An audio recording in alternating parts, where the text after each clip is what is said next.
بالارقام اللي متسجله في موسوعه جينيس.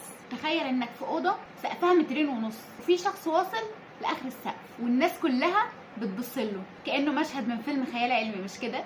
لا، ده مش خيال علمي، دي قصه سلطان قسيم، راجل تركي اتولد في تركيا عام 1982. الراجل ده ملقب باطول رجل في العالم بحسب موسوعه جينيس لان طوله حوالي 2 متر و51 سم، ايده لوحدها 28 سم ونص، وطوله ده بسبب انه اصيب بورم في الغده النخاميه سببت فرط افراز لهرمون النمو الجي اتش، فبالتالي بقى يطول، وفضل يطول لسنه 2010 لما عمل عمليه وشال الورم ده.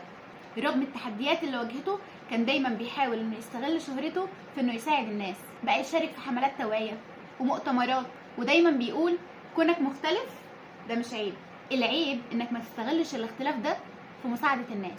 لو عجبك الفيديو ما تنساش تعمل لايك وشير وسبسكرايب، واشوفكم ان شاء الله في فيديو او فلوج جديد. دمتم بخير.